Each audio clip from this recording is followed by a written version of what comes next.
Bonjour à tous, bienvenue à cette nouvelle webconférence de la communauté voirie qui est organisée en partenariat avec Vialytix et qui mettra en lumière un sujet important qui est au cœur de l'actualité, mais aussi du quotidien des citoyens. Donc, la voirie en tant que sujet de campagne électorale. Donc, ce webinaire, il aura pour objectif de comprendre les enjeux que représente la voirie dans un contexte électoral. Donc, pourquoi la voirie est si souvent source d'insatisfaction citoyenne et comment certaines collectivités en ont fait un levier stratégique. Quelles sont aussi les solutions concrètes qui existent?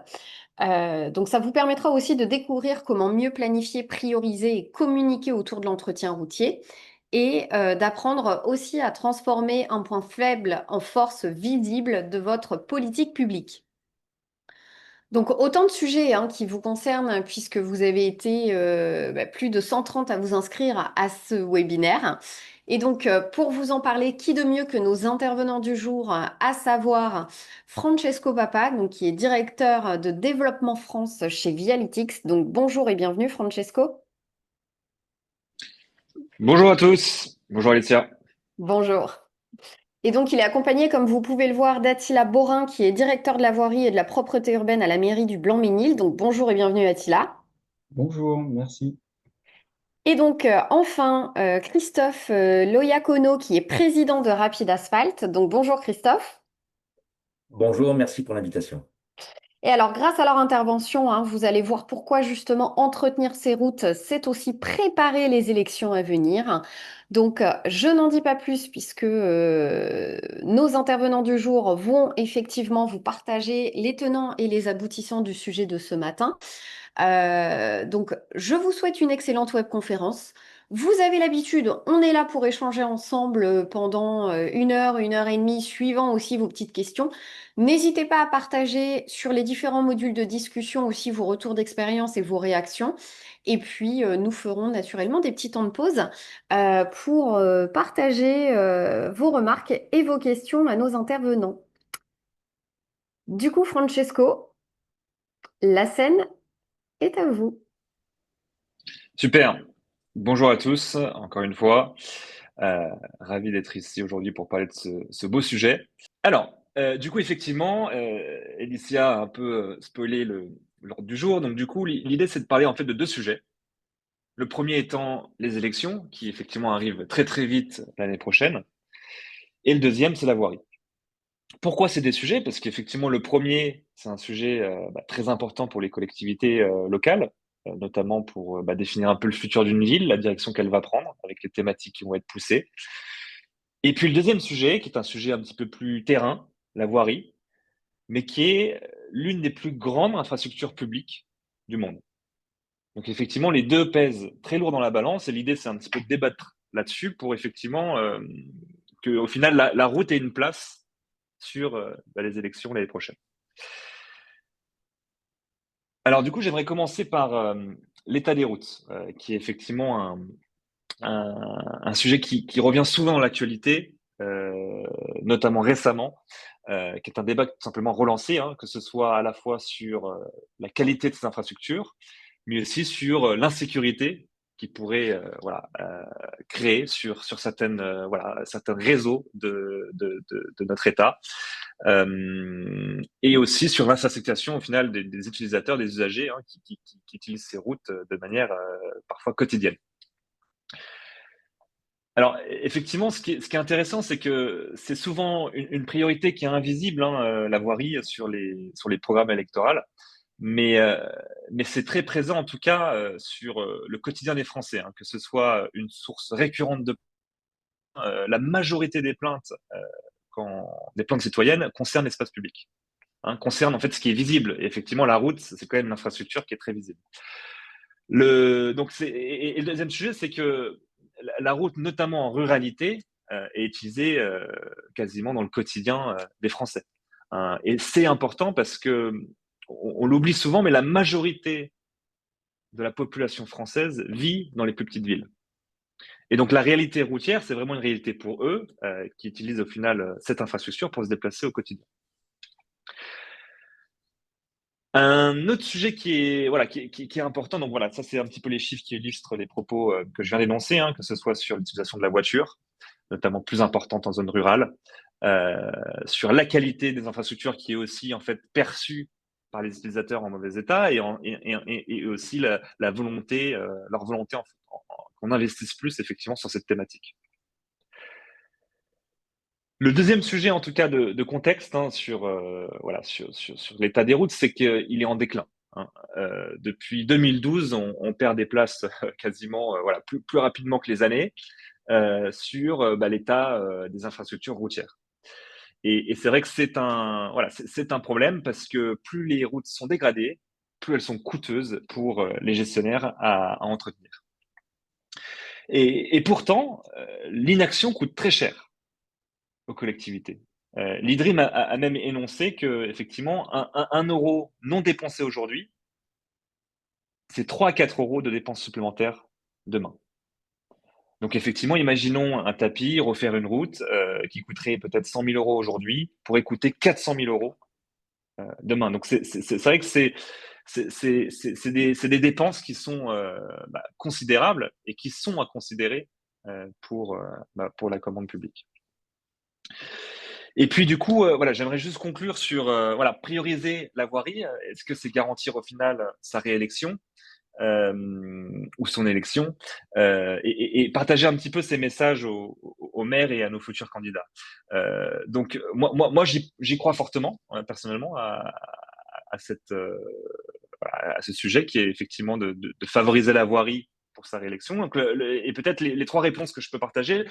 La première, ce serait sur effectivement de mener une politique de maintenance préventive, qui est de se dire comment on passe du correctif, du curatif à une vision long terme de la voirie pour effectivement investir au bon endroit, au bon moment, pour avoir des belles économies à produire sur l'entretien de la voirie. Et effectivement, voilà, le CEREMA, dans une étude, parlait qu'effectivement, si on appliquait des logiques de maintenance préventive sur les infrastructures routières, on économiserait plus de 70% de dépenses sur la voirie.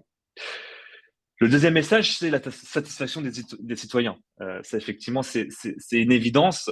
Les routes, encore une fois, comme je le disais avant, c'est très visible, hein, c'est la première chose qu'on voit quand on se rend dans une ville. Et effectivement, voilà, investir dans leur état, c'est effectivement diminuer des plaintes, c'est avoir des meilleurs rapports avec ses citoyens et avec, au final, les gens qui potentiellement pourraient voter pour nous.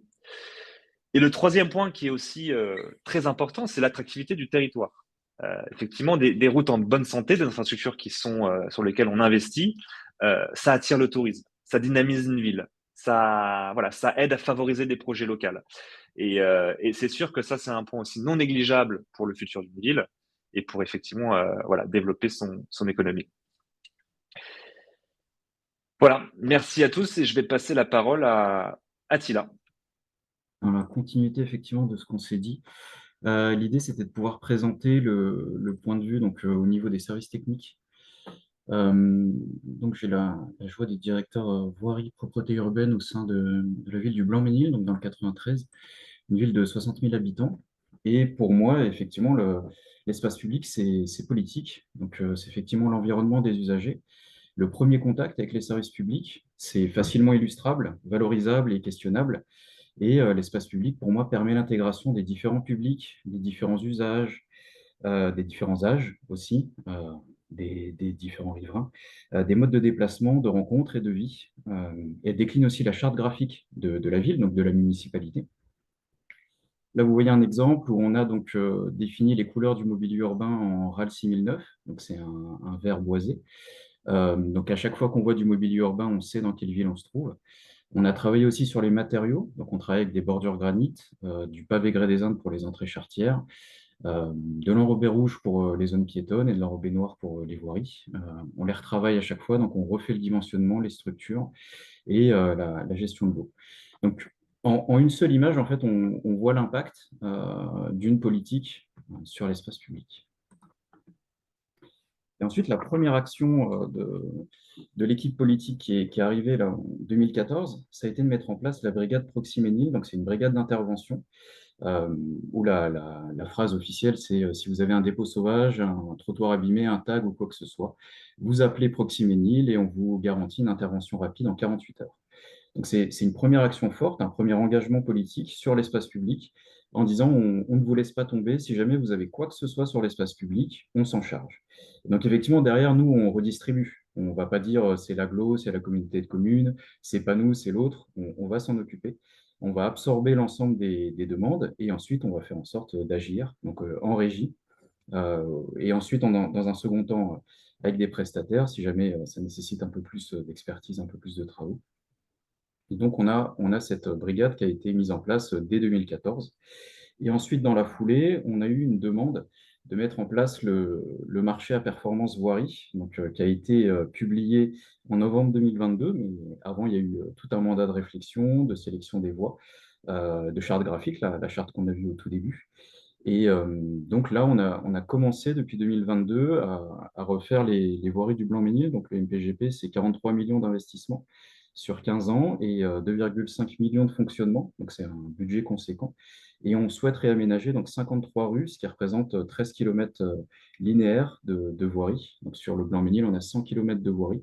Donc on essaye comme ça de réinvestir la ville et de faire en sorte qu'il y ait une homogénéité aussi sur les voiries les plus abîmées. Donc là, vous avez un exemple sur l'avenue Saint-Paul. Donc, ce qu'on avait avant, donc on avait souvent des arbres qui survivaient, puisqu'on avait des tailles assez drastiques en rideau, avec de l'enrobé jusqu'au tronc d'arbre, donc sans espace du tout. Donc on avait souvent des arbres malades, euh, ou alors qui étaient en désordre mécanique assez élevé. Donc, en d'autres termes, voilà, on avait des alignements qui dépérissaient.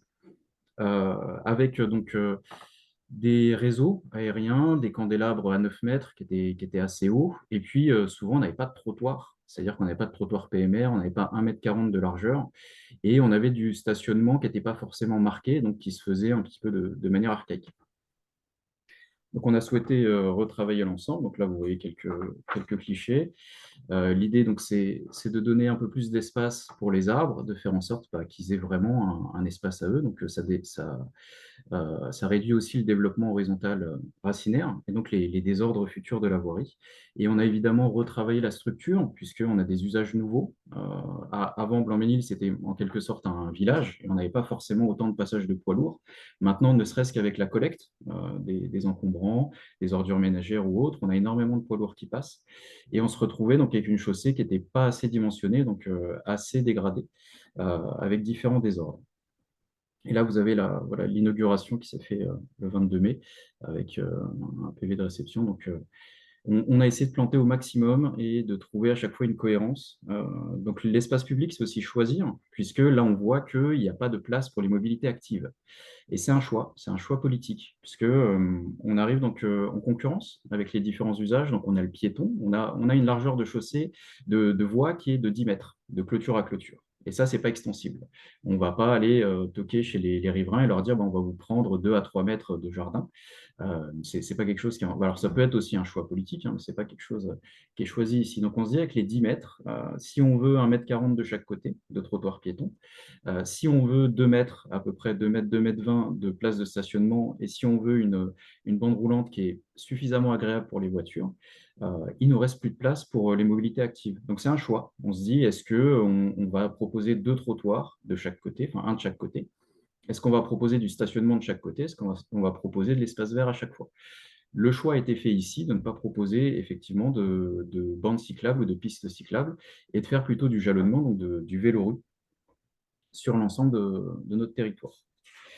Et ensuite, l'espace public, c'est aussi un poids financier. Donc là, vous voyez une extraction de notre budget prévisionnel 2025 qui a été voté depuis, où on voit que la voirie et l'espace public de manière générale a une part très importante dans les investissements de la ville. Donc c'est aussi, c'est génial, enfin de mon point de vue, c'est génial, puisque je suis venu au Blanc-Ménil pour ça. Donc c'est extraordinaire, donc c'est un terrain de jeu magnifique, mais c'est aussi une responsabilité, puisque, comme vous le savez tous, c'est très compliqué, c'est très tendu, notamment depuis les contrats de Cahors, de pouvoir dégager de l'investissement, puisqu'on est extrêmement regardé au niveau du fonctionnement, au niveau de la masse salariale, du 611, du 612, enfin, je vous fais pas de cours là-dessus, mais c'est extrêmement compliqué. Donc avoir autant de budget sur une ville, pour déployer notre politique. C'est extrêmement agréable. Et après, il faut prouver le bon usage aussi et la pérennité de nos travaux. Donc, c'est pour ça que je suis passé donc, par l'outil Vialytic, qui me permet, moi, en 2 jours, 3 jours, avec un seul opérateur, de connaître vraiment presque au tenté l'état actuel de mes voiries. Donc, comme vous le voyez, des endroits qui sont très rouges. On a un état de la voirie qui est assez préoccupant, mais qu'on essaye d'améliorer à chaque fois qu'on refait des aménagements. Donc, on a 100 km de voirie sur 8 km². Donc, on a un tissu très dense. Donc, c'est pour ça que c'est un très beau défi. On a 60 000 habitants et on est en train de réaliser énormément d'aménagements, de projets nouveaux pour arriver à 80 000 habitants, toujours sur 8 km². Donc, il y a toujours cette problématique d'usage, de stationnement, voilà, d'utilisation de l'espace public par ces habitants. Et on peut travailler donc sur l'évolution de notre voirie. Donc là, vous avez un zoom sur comment est-ce qu'on peut noter. Donc on a une note de 1 à 5 avec des coefficients de pondération qui vont reprendre l'ensemble des ordres de la voirie. Donc là, vous voyez que l'arrachement sur 5, bon, voilà, c'est ce qu'on appelle communément un nid de poule, il est assez visible. Ce que j'apprécie moi sur cette technique, c'est que au final, c'est juste un smartphone, quelque part, qui prend des photos tous les 4 mètres. Donc on a un opérateur en voiture, avec une voiture qu'on a logotée pour la com. Voilà, il se met en warning et il va rouler tout doucement, entre 20 et 30 km/h sur l'ensemble de la ville pour faire tourner le logiciel et avoir des photos comme ça instantanées de la rue. Et ensuite, on va avoir un calcul automatique. Ça ne dédouane pas l'opérateur d'une connaissance technique et d'une vérification ensuite, mais au moins ça permet d'aller plus vite. Et donc, je peux prouver, je peux dire pourquoi je vais demander une intervention là-dessus, pourquoi je vais intervenir ici et pas ailleurs. Et quand on a un usager qui va râler, qui va dire moi je veux que ma rue elle soit faite parce que je trouve que ma rue c'est la pire, je vais dire écoutez, non, j'ai des tronçons qui sont beaucoup plus rouges. Et donc c'est ceux-là que je vais prioriser. Donc c'est pas parce que, par exemple, là c'est l'avenue Plisson que je vais prioriser et c'est pas France Bloc Sarrazin. Et je vais pouvoir le prouver, je vais leur dire c'est pas parce que j'ai un élu qui habite ici ou c'est pas parce que moi-même j'habite là, c'est parce que vraiment de manière pragmatique, j'ai une difficulté plus importante sur l'avenue Plisson. Et même, enfin, que ce soit nos usagers ou nos riverains ou nos élus, parfois, qui nous demandent pourquoi on investit ici et pas ailleurs. Et ensuite, on va aussi avoir un suivi dans le temps de nos investissements. Donc, on va repasser une fois qu'on a fait des travaux et on va repasser voilà, de manière régulière pour voir l'évolution de nos travaux, si on a effectivement fait du travail qui peut s'investir sur plusieurs années, donc s'amortir aussi et prouver aux usagers, à nos blancs-ménillois, qu'on a investi les deniers publics de manière pérenne et de manière pertinente. Voilà ce que je pouvais vous dire sur l'usage de Vialytic et sur l'espace public politique au Blanc-Ménil. Je vous remercie. Alors, merci Attila pour cette présentation. J'ai reçu 2 petites questions, donc peut-être vous les partagez dès maintenant, donc qui nous viennent de Florence Fernandez. Savoir s'il est possible de rappeler le nom de l'outil. Oui, c'est Vialytic, donc de Francesco Papa. Et d'ailleurs, Florence, puisqu'on a travaillé ensemble à Cergy, j'ai mis en place cet outil-là sur Cergy d'abord. Donc Cergy, c'est 70 km de voirie sur 12 km², donc c'est une zone un peu plus avec un peu plus d'espace vert, donc un peu plus préservé, où on a un tiers d'espace vert, mais on a aussi des difficultés de gestion et de connaissance, puisque c'est une ville nouvelle, c'est une ville qui a 50 ans, donc en fait, tout a 50 ans en même temps, la voirie a 50 ans en même temps, sauf qu'on ne peut pas agir partout en même temps. Donc voilà, Vialytic m'a été très utile aussi. Et je vois une deuxième question sur est-ce que c'est les agents? Voilà. Donc oui, c'est effectivement les agents. Donc nous, ce qu'on fait, c'est que on loue à Vialytic une mallette avec dedans le logiciel et un smartphone qu'on va placer comme si c'était notre GPS en fait sur le tableau de bord et qui va venir prendre des photos du cockpit en quelque sorte.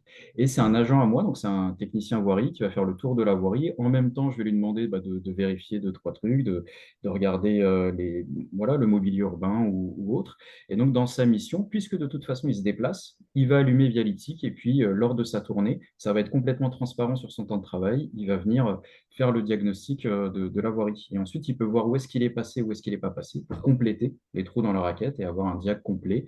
Moi, ce que j'ai demandé, c'est au moins une fois tous les trimestres qu'on ait un diag complet. Merci. J'avais aussi une question de Myriam Louis. Quels outils utilisez-vous pour recenser les demandes des administrés et les planifier au sein de la régie? Alors ça, c'est la brigade Proximénil. Donc on a une équipe en régie, c'est un service complet, donc on a 14 personnes qui sont dédiées à ça. Donc on a une partie administrative et une partie action, où on va avoir un outil de GMAO. Donc nous, on travaille sur Aztec, mais ça peut être complètement tout ce que vous voulez. Ça peut être Atal, ça peut être, voilà, il y a beaucoup d'outils de GMAO qui existent. On a fait le choix de ne pas utiliser d'application, parce qu'il y a beaucoup de villes qui font ce choix-là. On a préféré maintenir le lien par téléphone, parce que justement, on a voulu garder un lien humain avec des opérateurs qui répondent donc aux usagers, puisque, alors c'est très bien, hein, puis il faut vivre avec son temps, et puis l'IA, et puis l'outil numérique, on est complètement pour, mais on a souvent des personnes qui sont aussi assez loin de tout ça, et qui souhaitent quand même signaler quelque chose, et donc on s'est dit que le téléphone, ça restait l'outil le plus majoritaire, le plus démocratique, et donc c'est pour ça qu'on n'est pas parti sur les applications. Bah, écoutez, c'est très clair. Merci pour ce partage et ces réponses. Vous l'avez compris, on est là aussi pour échanger, donc n'hésitez pas à partager vos questions et vos retours. Alors, j'ai vu notamment que Monsieur ou Madame Butruil précisait que c'est une solution qui est en cours d'acquisition sur leur agglomération. Donc voilà, donc c'est toujours intéressant aussi de savoir quels sont les choix qui sont faits chez les uns et les autres. Et aussi, bah, si vous avez déjà un retour, de nous le partager. Alors, du coup, je vous propose peut-être qu'on retourne dans la présentation avec Christophe cette fois-ci. Et puis, encore une fois, on prendra un petit temps après pour répondre à vos questions si vous en avez. Merci. Écoutez, donc Christophe Diacono, je me présente rapidement. Je pense que on est une société qui a 3 ans en France. Donc, nous, on est spécialisé dans les matériaux bas carbone pour l'industrie routière. On fait des additifs et des solutions de réparation. Alors, la semaine dernière, il y avait un webinaire formidable sur l'origine de la dégradation des routes qui était animé par MRF et en particulier Marois Bellage, pardon. Euh, et je me suis permis de la citer, qui disait traiter petit pour éviter grand. J'ai trouvé ça très intéressant. Donc, mon intervention qui va durer une dizaine de minutes est assez concentrée sur quelque chose d'extrêmement visible. C'est qu'on a vu un peu dans la présentation d'Attila, c'est les nids de poules, quelque chose qui a envahi nos routes euh, et qui est extrêmement visible des administrés, parce qu'évidemment, on passe dessus avec les véhicules, avec les vélos, avec les trottinettes. Et là, il y a vraiment quelque chose, une insatisfaction assez forte qui est souvent dans les conversations familiales sur quel est l'état des routes. Et une fois qu'on a dit traiter petit pour traiter grand, moi je vois derrière quand même, vous avez un énorme défi qu'on a bien vu dans la présentation d'Attila. D'abord, si vous avez une dégradation continue sous de multiples effets, hein, le dimensionnement des routes qui est plus adapté à l'utilisation d'aujourd'hui, des conceptions qui n'ont pas été adéquates, et pas les bons matériaux, pas les bons liants, des trafics qui ont évolué. Ça, c'est quelque chose qui est commun dans toutes les villes et qui font que nos routes se dégradent. La deuxième chose qu'on a vue et on discutait un peu en voix off avant le, le webinaire, c'est la capacité opérationnelle et financière qui est sous forte contrainte. Alors, on a vu un beau budget à la ville du Blanc-Ménil. Il y a des beaux budgets partout, mais l'étendue du travail est tellement important et tellement gigantesque. D'abord, ce budget, c'est de l'argent public. Donc, l'argent public, c'est l'argent des administrés. Donc, la question d'avoir un résultat opérationnel visible et intéressant. Puis, deuxièmement, est-ce qu'on a toutes les capacités opérationnelles, les agents, les équipes disponibles pour réagir? L'exemple de Proximénil est très intéressant sur ça, puisque là, on a vraiment une connexion directe avec les administrés sur des situations d'urgence. Encore faut-il avoir accès à des technologies adaptées, variées, selon les problèmes à résoudre. Donc là, on va se concentrer sur le type de maintenance qui est plutôt une maintenance corrective, c'est-à-dire voilà, remettre en état rapidement après un événement réglementaire pour assurer la conformité. Un nid de poule de plus de 5 cm, c'est un défaut d'entretien courant, voilà. 5 cm de profondeur, je parle. Donc ça, c'est important d'être vigilant sur ces choses-là, parce qu'en cas d'incident on peut être exposé à des réclamations avec suite. Et puis enfin, le dépannage d'urgence, voilà, ben, comment on fait pour réagir rapidement, notamment dans des périodes automne-hiver où les dégradations sont de plus rapides que pendant d'autres périodes de l'année. Dans le marché, je vais essayer de vous éclairer sur les techniques de réparation à froid. Vous avez trois technologies qui dominent. La première qui est ultra dominante, c'est celle que quasiment tout le monde utilise, c'est vous allez utiliser de l'enrobé avec un liant à base d'émulsion de bitume et pour qu'il durcisse, eh bien, la réaction, c'est l'évaporation. Vous avez des nouvelles techniques de plus en plus présentes qui se développent qui sont toujours à base d'un liant émulsion de bitume, mais qui sont additivés pour accélérer la montée en cohésion avec de l'eau, par le contact de l'eau. Là, on a une réaction à l'ajout de l'eau qui fait que vous allez avoir une montée en cohésion très rapide. Et puis, vous avez aussi des nouvelles technologies sans émulsion de bitume qui vont utiliser des liants biosourcés à base des liants des additifs de liaison qui vont permettre qui vont réagir au compactage. Ce qui est important, c'est que chaque solution a son utilisation et a ses contraintes. Ici, vous avez un petit comparatif des différentes solutions et selon les problématiques que vous allez rencontrer, vous allez pouvoir utiliser plutôt l'une ou l'autre des solutions. Les produits de la technologie la plus répandue, donc à base d'émulsion de bitume, qui fonctionne par évaporation, ce sont souvent des réparations temporaires. Un trou, un nid de poule, c'est le résultat d'une dégradation lente en fissure. Après, la fissure n'est pas traitée, on a des infiltrations d'eau, et petit à petit, avec le passage routier, on vient créer un nid de poule qui va se creuser plus ou moins vite et qui va être traité d'une manière différente selon bah, sa profondeur, sa taille, son importance, l'urgence, sa localisation. Donc, quand vous utilisez des solutions à base d'émulsion de bitume, vous êtes vraiment sur une solution temporaire pour faire des petites surfaces de petite épaisseur avec des trafics plutôt faibles.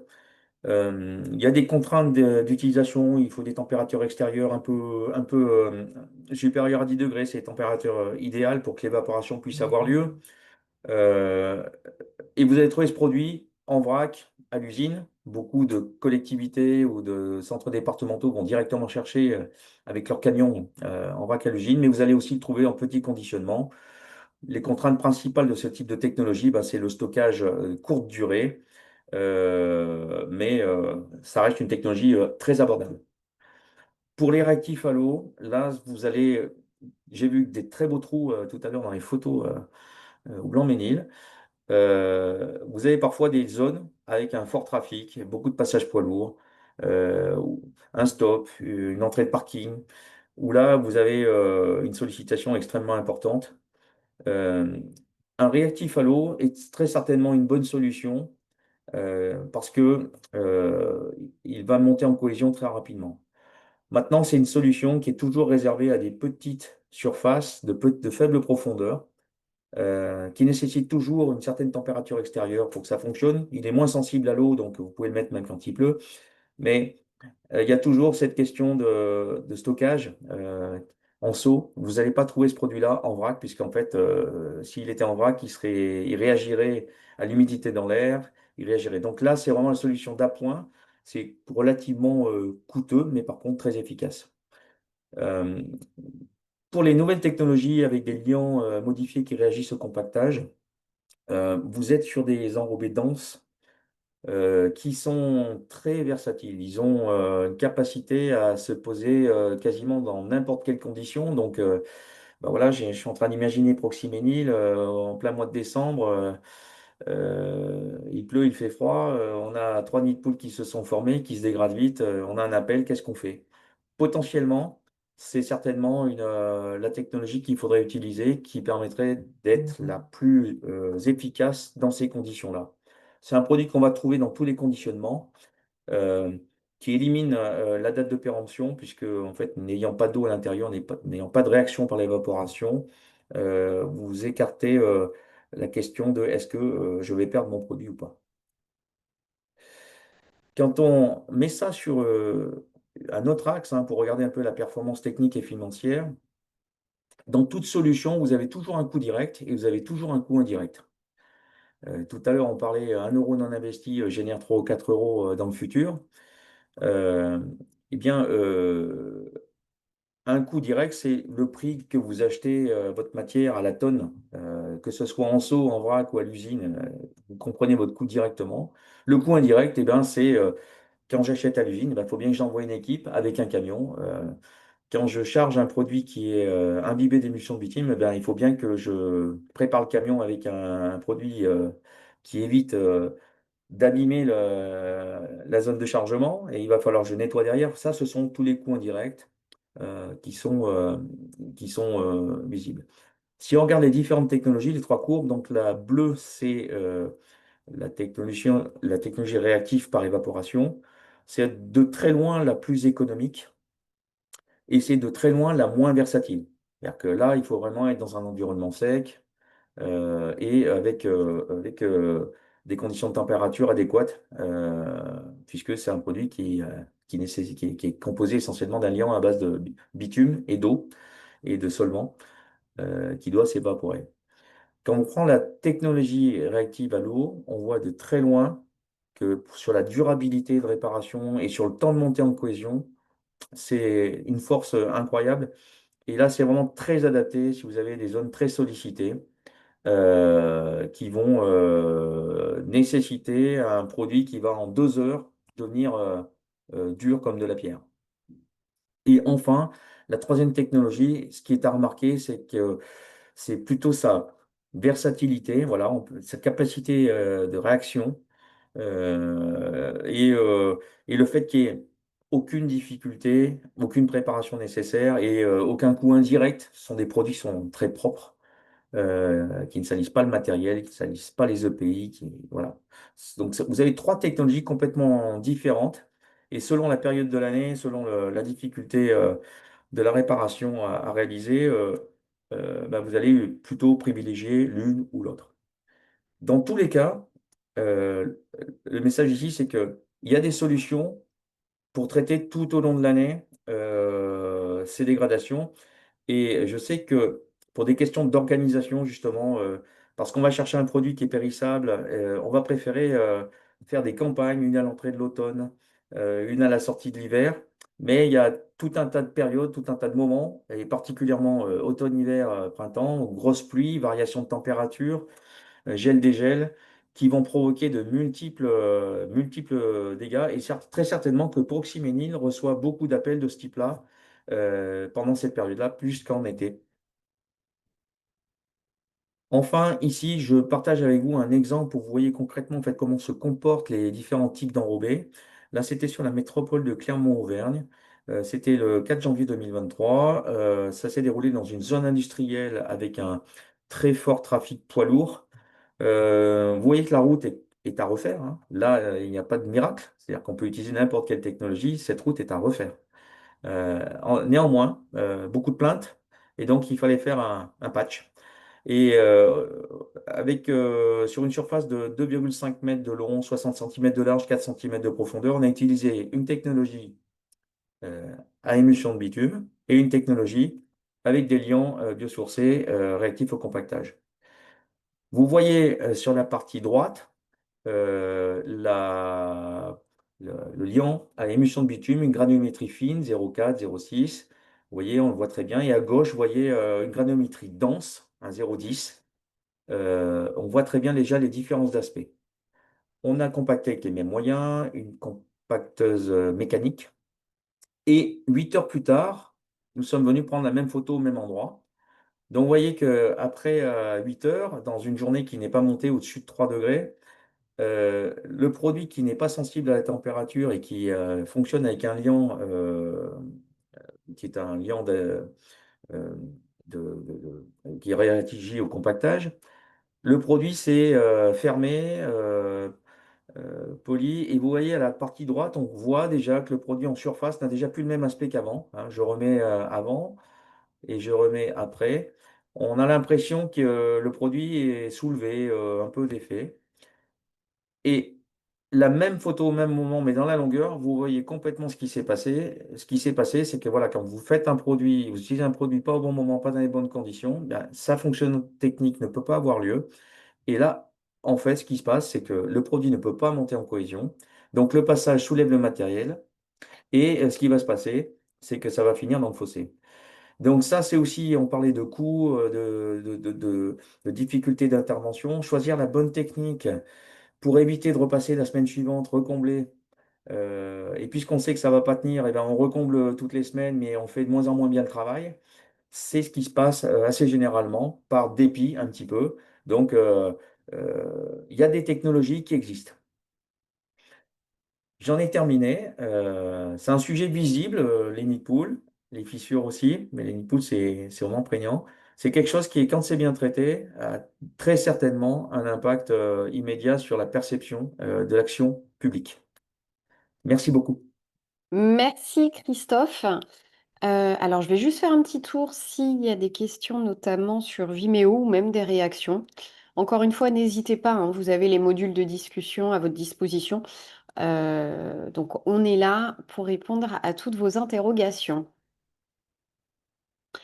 Du coup, peut-être poursuivre Francesco sur la vision prédictive et les solutions numériques. Oui, très bien. Écoutez, j'enchaîne alors. Je vais repartager mon écran. Alors du coup, moi, je vais finir juste pour présenter un petit peu Vialytics, hein, la vision et voilà les différents usages, sans forcément répéter ce qui a déjà été dit, parce qu'effectivement, voilà, Ethel a aussi présenté le fonctionnement sur la collectivité. Mais effectivement, voilà, ce qui est intéressant pour moi aussi aujourd'hui, c'est que du coup là, on essaye de partager des sujets effectivement qui se complètent, hein, parce qu'effectivement, au-delà d'avoir un outil qui va permettre de faire un diagnostic, de faire une gestion routière, il faut aussi agir, réparer. Donc effectivement, voilà, la présentation de Christophe, c'est très intéressante pour justement compléter la boucle au final d'une bonne gestion routière.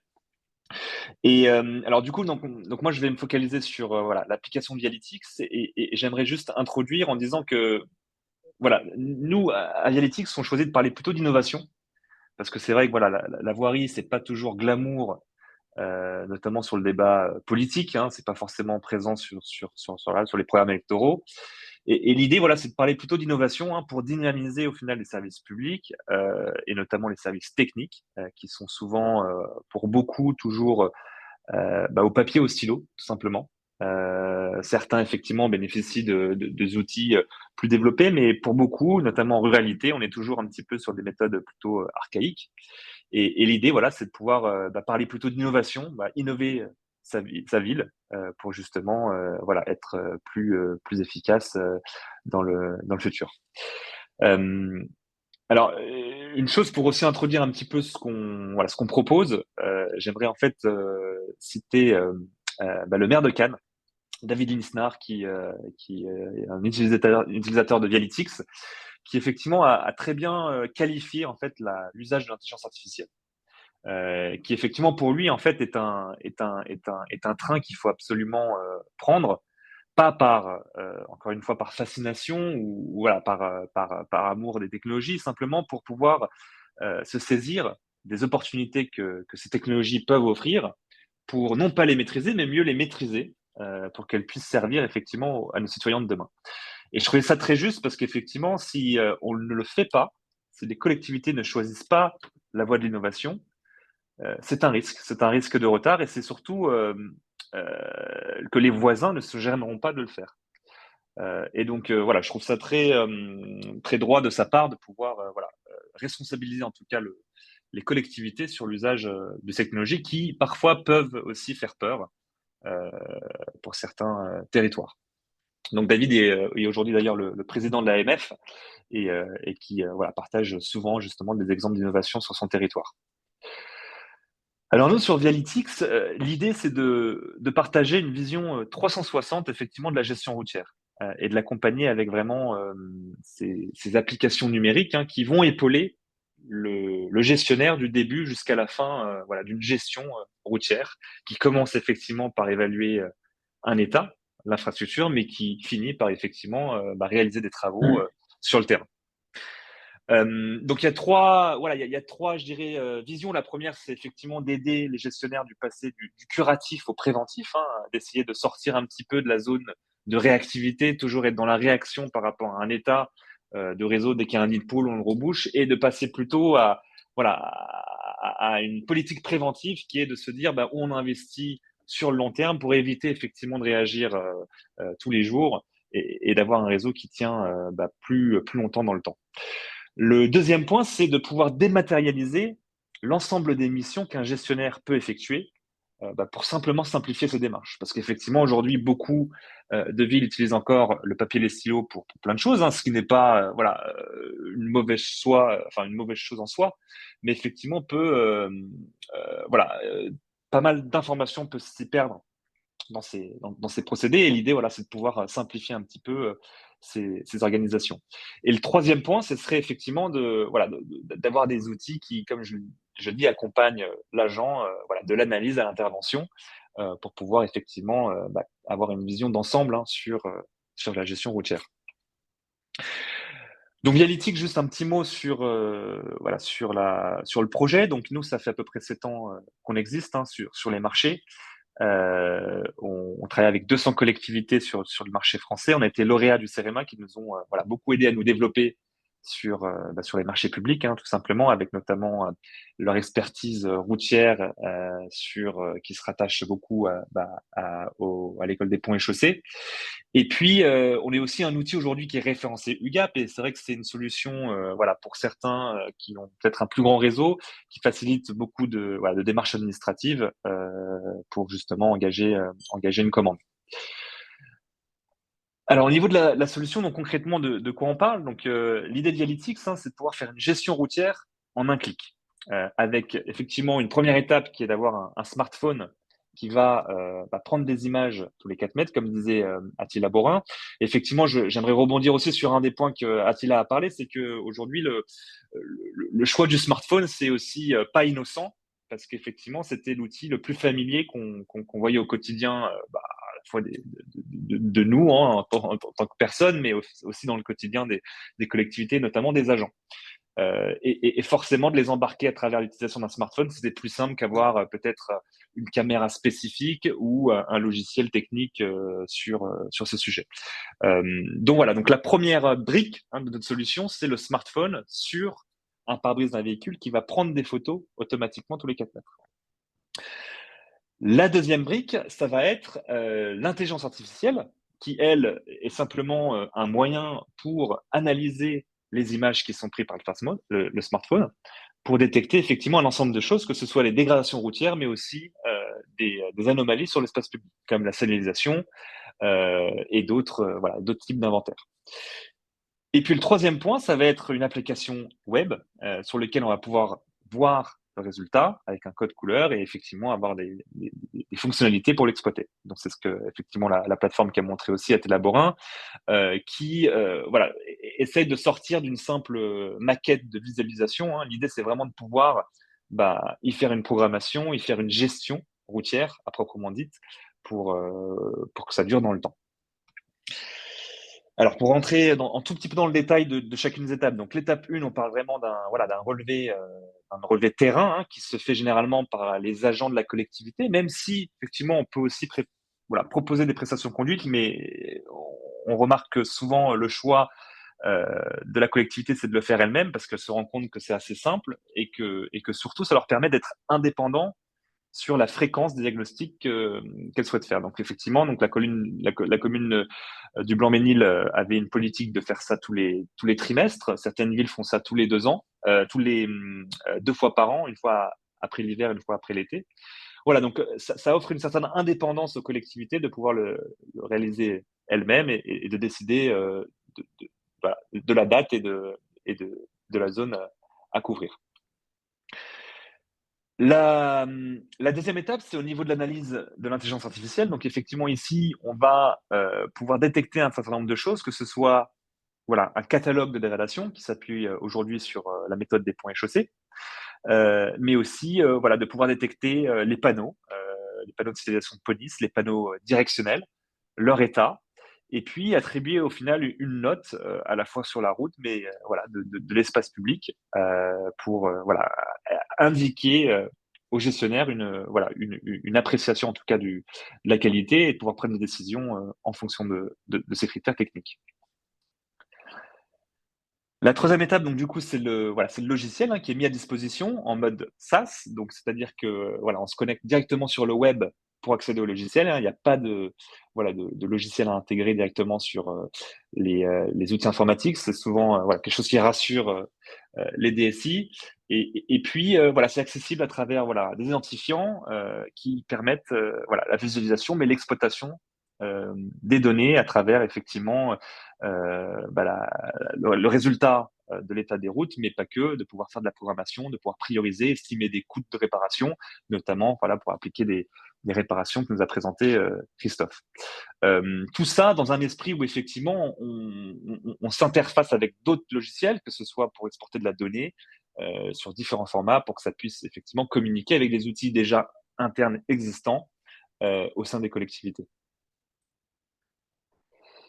Et puis, d'autres cas d'usage qui viennent un petit peu compléter notre offre, c'est un outil notamment de GMAO, donc de gestion de la maintenance et des opérations sur le terrain, avec une application en fait qui est disponible sur l'App Store ou sur Android pour tout le monde au final, et qui vient tout simplement apporter une trace numérique à une action qu'on pourrait faire au quotidien sur le territoire. Donc que ce soit par exemple de vider une poubelle, de remplacer voilà, un lampadaire abîmé, de remplacer un banc, une aire de jeu, et de traiter ça manuellement, mais sur une application qui retrace tout ces tâches de manière numérique, géolocalisée, et qui permettent vraiment une gestion dématérialisée au final de l'action publique.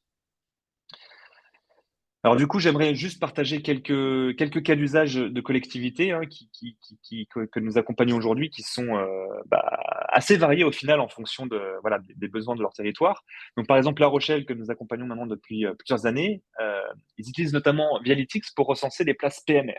Parce qu'effectivement, ils ont une grande vigilance sur cette partie-là. Aussi parce que La Rochelle est connue aussi pour être une grande ville cyclable.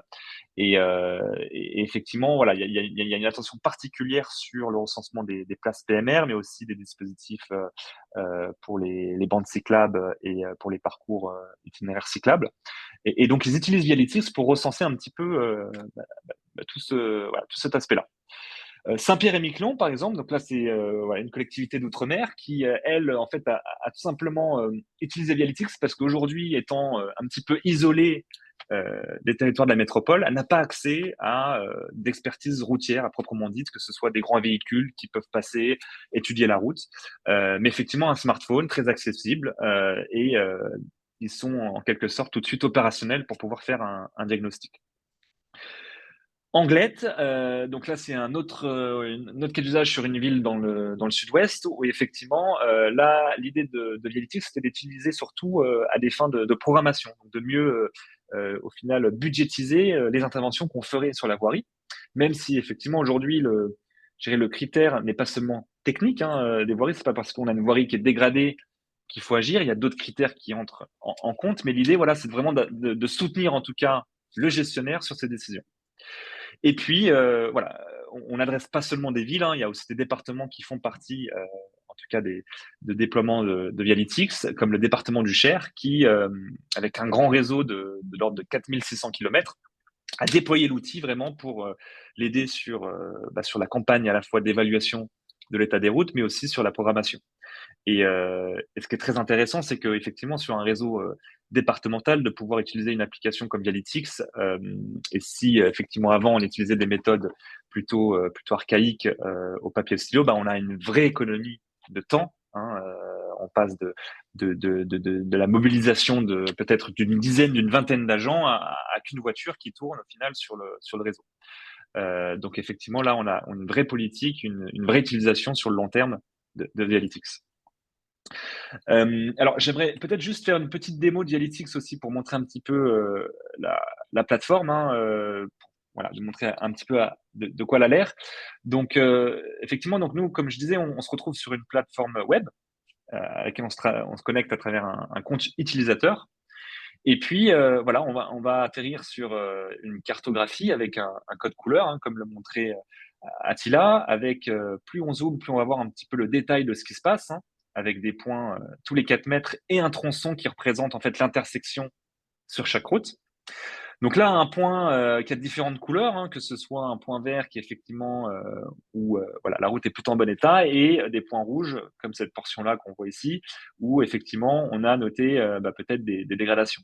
Donc voilà un petit peu comment ça se présente. Après, l'intérêt, c'est de pouvoir aussi exploiter ce résultat avec voilà différentes couches de données. Donc là, on peut l'exploiter de manière voilà par type de dégradation, par type de note, hein, de 1 à 5, par classification routière, par aussi code postal si effectivement on regarde à l'échelle d'une agglo ou d'un groupement de communes, mais aussi par campagne de réparation. Et ça, je pense que c'est aussi important, parce que l'idée, c'est aussi de se dire que chaque technique de réparation est différente et mobilise peut-être différentes personnes et ressources, et de les trier par réparation peut être aussi intéressant dans la programmation, que ce soit une campagne de bouchage de nid de poule, de pontage de fissures ou de renouvellement complet. Donc, on va aussi avoir la possibilité de filtrer un petit peu le résultat là-dessus, de construire voilà une campagne de programmation sur voilà, ce qu'on appelle le PPI, hein, le plan d'investissement pluriannuel, avec ici voilà, tout simplement un module qui nous permet en fait de créer des interventions et de les qualifier, que ce soit dans le temps, d'estimer des coûts de budget qu'on pourra préparamétrer avant le lancement de Vialytics. Et donc voilà, juste une petite démo rapide, parce que j'ai vu qu'on avait encore un petit peu de temps. Du coup, j'aimerais juste voilà, conclure sur un petit peu les remontées qu'on a de nos utilisateurs sur effectivement l'utilisation de Vialytics. Et je pense que c'est aussi au final voilà, des remarques qui peuvent être utilisées, hein, voilà, dans un cadre politique aussi pour les élus et pour les réélections. Donc le premier, c'est effectivement un gain de temps qui est souvent noté de la part des agents, d'avoir Vialytics qui effectivement tout de suite est opérationnel, automatise en fait une tâche sur le terrain et qui permet de rapidement avoir un résultat disponible en quelques jours. D'autres avantages, ça peut être aussi les économies sur justement l'optimisation des interventions sur le terrain. Au lieu d'intervenir sur un nid de poule, on découvre qu'il y a un nid de poule sur une rue à côté, et du coup on intervient pour les deux cas d'usage. Un autre avantage qui est plutôt sur la sécurité. Donc là, effectivement, l'idée c'est de aussi tout de suite détecter les anomalies les plus importantes sur un réseau, et effectivement de réagir très vite sur des nids de poules, par exemple, qui pourraient être très graves pour les citoyens. Et effectivement, non seulement de satisfaire les citoyens, mais surtout, je dirais, d'assurer leur sécurité. Parce que, comme le disait Christophe, si on a un nid de poule de plus de 5 cm, bon, non seulement ça peut créer des accidents très graves, mais au-delà de ça, on peut avoir des réclamations avec suite qui seront portées sur la responsabilité de la ville. Au-delà de ces aspects de sécurité, on a aussi des aspects juridiques, effectivement, d'avoir un inventaire, un état des lieux qui est géolocalisé et horodaté. Ce sont effectivement des informations qui sont importantes, et nous, on est certifié sur ces aspects-là. Et puis, voilà, j'aimerais finir aussi sur l'aide à la décision qui est importante, qui permet aussi au final de communiquer un petit peu pourquoi on fait tel et tel choix. Souvent, effectivement, je comprends aussi Attila qui se retrouve dans une situation où il doit un peu se justifier sur les dépenses qu'il propose au niveau de la programmation et de l'intervention sur les voiries. Et effectivement, voilà, une vue cartographie qui permet effectivement de montrer un petit peu les dégradations, de pourquoi on souhaite refaire cette route plutôt qu'une autre. Ça permet d'avoir une vision très objective de son programme, et puis de justifier pourquoi on souhaite investir tel euro à tel endroit. Donc voilà un petit peu voilà, les fonctionnalités de Vialytics. Et peut-être pour finir, j'aimerais rassurer aussi les collectivités qui peut-être n'auraient pas priorisé la voirie avant les élections, et de dire que c'est tout à fait possible. Donc effectivement, nous, on est convaincus d'une chose, c'est qu'on pourrait même moderniser sa voirie en 100 jours. avant les municipales du coup de 2026, que ce soit effectivement à travers notre solution ou d'autres outils, hein, mais par exemple, c'est vrai qu'un développement, un déploiement de Vialytix, une fois qu'il y a un projet qui est engagé, le kit est reçu quasiment le lendemain, avec un diagnostic qui, quand il est réalisé, il est disponible quelques jours après, et ensuite l'exploitation et la programmation d'intervention sur le terrain.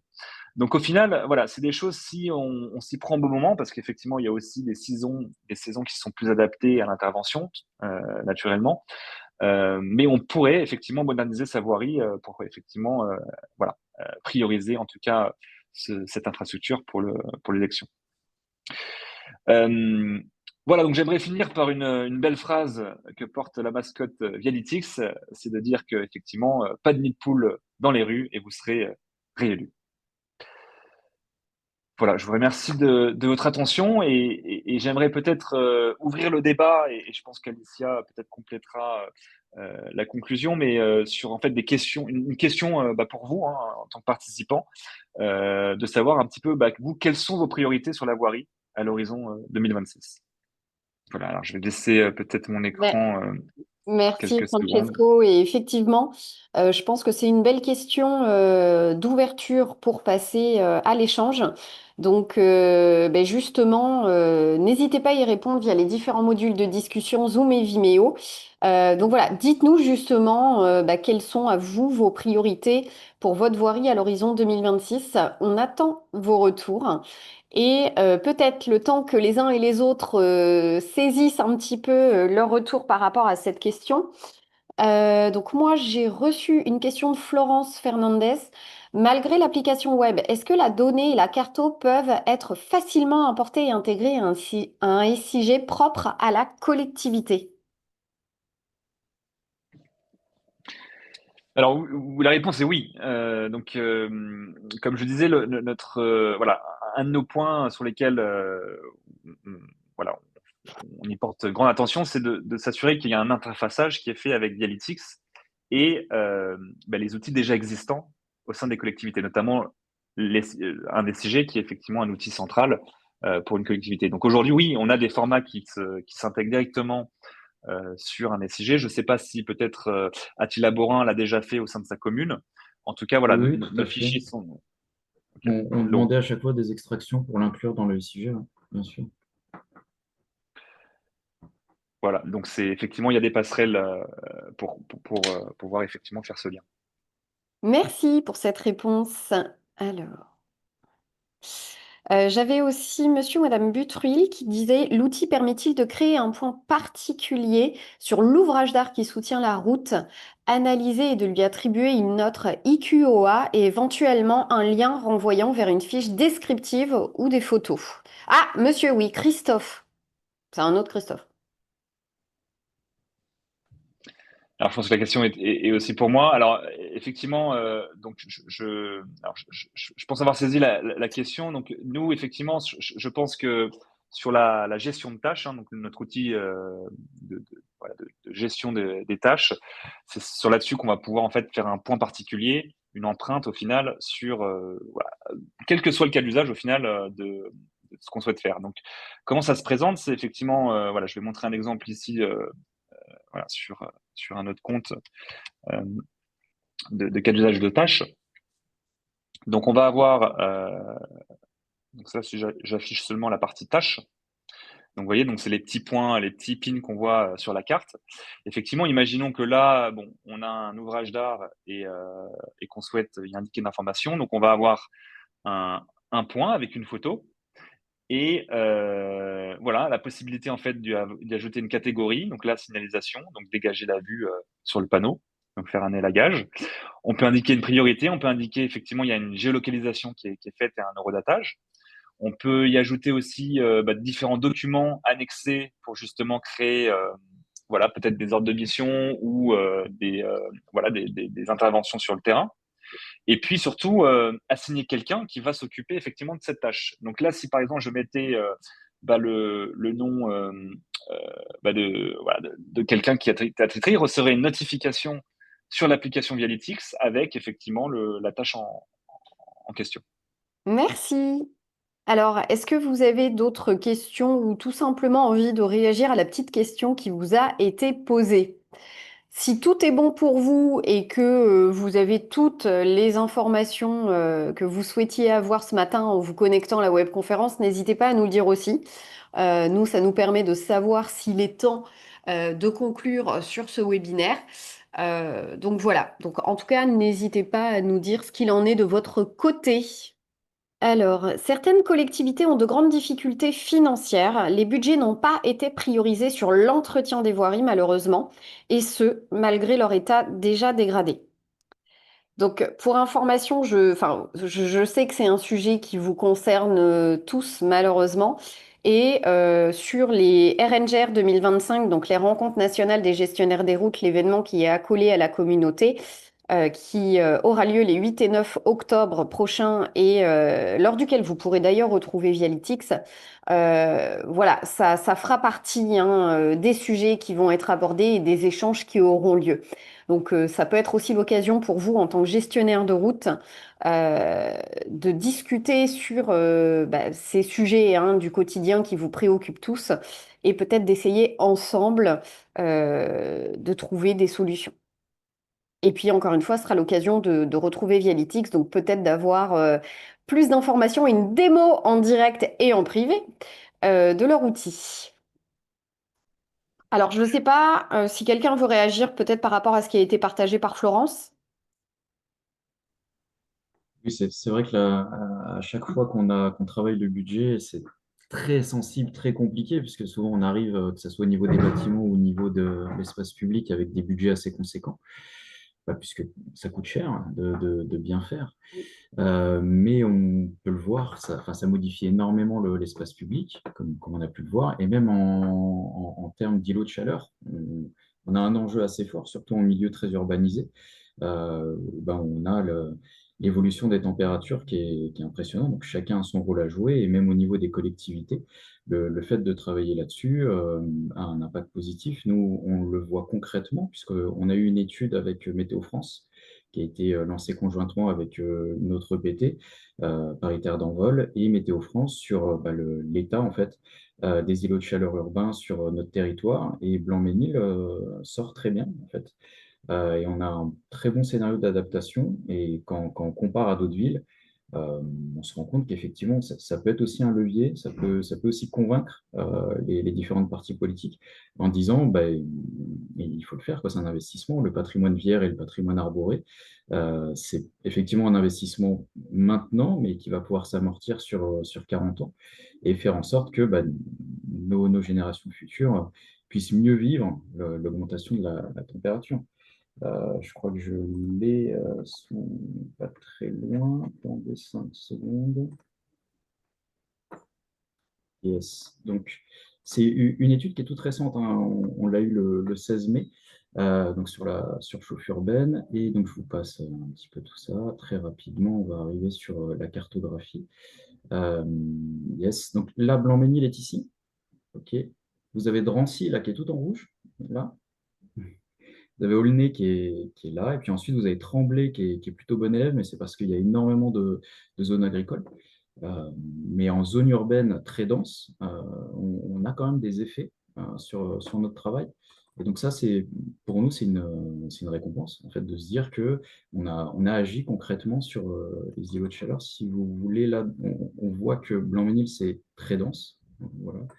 Et par exemple, les bons élèves aussi, ils se retrouvent avec des zones beaucoup moins denses, et c'est aussi pour ça qu'on a des bons résultats. Mais nous, sur une zone urbaine extrêmement dense, là, on a encore 60 000 personnes sur 8 km², qui est à peu près comme dans Nancy, hein. On se rend compte qu'on arrive quand même à avoir des résultats positifs parce qu'on va travailler sur les albédos des revêtements, parce qu'on va travailler sur la végétalisation à chaque fois qu'on retravaille les rues. Donc, c'est des investissements concrets qui peuvent être même reconnus au niveau national, même par Météo France. Donc, c'est des arguments à essayer de faire valoir lors des budgets, mais c'est vrai que le PPI service technique, de toute façon, il est toujours mal vu par toute la partie financière. Merci. Est-ce qu'il y a peut-être d'autres réactions? J'aimerais simplement dire en fait sur la partie du budget parce qu'effectivement, je pense que c'est une crainte, pas seulement de Madame Fernandez, mais je pense, toutes les collectivités en France. Moi, souvent, ce que je dis, c'est que c'est pas forcément un problème de budget, c'est un problème de financement qu'on a en France. Et effectivement, notamment sur la route, quand on regarde le plan national, il y a très peu, voire aucun financement dédié aux collectivités locales sur la partie routière. Et c'est vrai que c'est assez surprenant parce que la majorité du réseau français est détenue aujourd'hui par les collectivités locales. Donc ça, c'est déjà un premier point, un point sur le plan national, sur, je dirais, la redistribution des financements. Et puis le deuxième point, c'est de pouvoir effectivement bah, communiquer aux élus de l'importance de la route sur le quotidien en fait des citoyens, tout simplement. Parce qu'effectivement, les plaintes, les remontées qu'on a au quotidien sont principalement sur l'espace public. Et c'est vrai que je pense que c'est important aussi d'éclairer certains élus qui ne prioriseraient pas la voirie sur voilà, ces quotidiens qu'on a sur les villes. Et c'est vrai que souvent, voilà, excusez-moi pour, voilà, pour mes paroles, mais souvent c'est qui gueule le plus à ce qu'il veut. Et c'est vrai que c'est un peu ce qu'on voit dans certaines collectivités. On va agir quand quelqu'un parle le plus fort. Mais il faudrait éviter d'être dans des situations comme ça. Et je pense que souvent, voilà, on est dans la réaction à travers ces sujets, alors qu'il faudrait effectivement les sublimer et les afficher sur un programme. C'est vrai qu'il n'y a pas de subvention au niveau de la voirie, mais on peut aller en chercher sur la gestion de l'eau, le retour de l'eau de pluie à la parcelle. On travaille par exemple sur des arbres de pluie. Donc on vient ouvrir les bordures pour récupérer les eaux de pluie qui sont dans les fils d'eau. L'agence de l'eau nous a validé les dossiers. On travaille avec la région, le département. Quand on refait les rues, on refait les luminaires, on remplace les candélabres, donc on passe en LED et on a les C2E. Là-dessus, on est éligible au C2E. Et enfin, sur l'entretien de la voirie, comme on ramasse les mégots, on est aussi éligible à des primes de ce côté-là. Donc, pour donner un ordre d'idée, nous, sur les mégots, on est éligible à 100 000 euros de subvention par an. Sur les C2E, pour 5 000 points lumineux, je crois qu'on a eu 200 000 euros de C2E. Et l'agence de l'eau, elle subventionne à peu près à un tiers nos aménagements éligibles, sur la partie éligible. Donc, vu qu'on vient faire des espaces verts en plus, on est à 50 euros du mètre carré, vu que de temps en temps, on déconnecte aussi des réseaux des parcelles, on peut aller jusqu'à 100 euros du mètre carré. Donc, il y a aussi des subventions dans la façon d'aménager l'espace public. Et puis ensuite, si on crée, bon, nous, c'est pas le cas, mais si on va travailler sur un schéma cyclable, un maillage cyclable, on peut aussi aller chercher des subs du côté des aménagements actifs. Merci beaucoup à tous les trois. Alors, pour l'agglomération de Mont-de-Marsan, sachez que ce sera un PPI construit à partir de l'outil de Vialytix. Donc, comme quoi, de par les retours des uns et des autres, on voit quand même que c'est un outil qui est en plein déploiement et qui est en train de faire sa place petit à petit dans les territoires. Donc voilà, comme je l'ai indiqué tout à l'heure, pour ceux qui seront présents au RNGR, donc notez bien les dates dans vos agendas 8 et 9 octobre en Île-de-France. Ça sera vraiment l'occasion de pouvoir échanger en direct avec Vialytix. Donc bah, écoutez, il va être midi. Je ne crois pas que j'ai d'autres réactions. Je re-regarde une dernière fois. Donc peut-être que nous pouvons conclure ce webinaire et là je vais laisser la main une dernière fois à Francesco pour adresser un dernier message à tous nos participants mais aussi à ceux qui regarderont la VOD. Oui, écoutez, déjà, je vais commencer par dire merci à tous d'avoir participé au webinaire. C'est vrai que nous, on essaye toujours de pouvoir organiser avec Idealco un webinaire qui ne traite pas seulement de Vialytix, de pouvoir aussi apporter d'autres facettes au final de la vie routière des quotidiens des collectivités. Donc là, effectivement, on avait l'intervention de Christophe sur les réparations routières qui, voilà, sont aussi une pièce importante du puzzle de la gestion routière.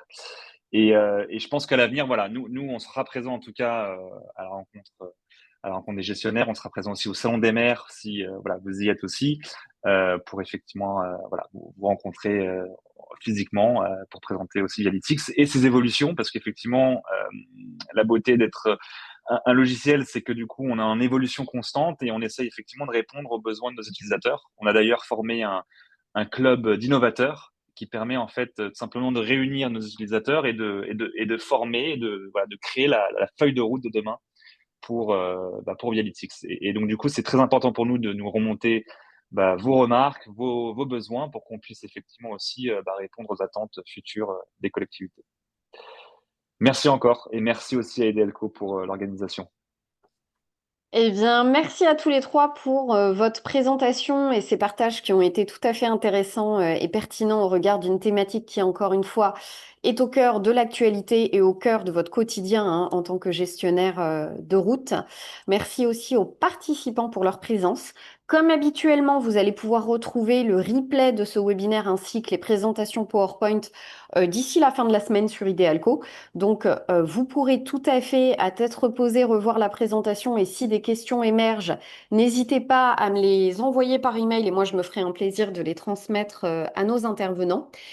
Et puis, écoutez, il me reste plus qu'à vous souhaiter une bonne fin de journée, une bonne fin de semaine. Et puis, on se retrouve bien vite de toute façon sur la communauté Voix. Donc, merci à tous. Au revoir. Au revoir, à Merci bientôt. beaucoup. Au revoir. Au revoir, merci beaucoup.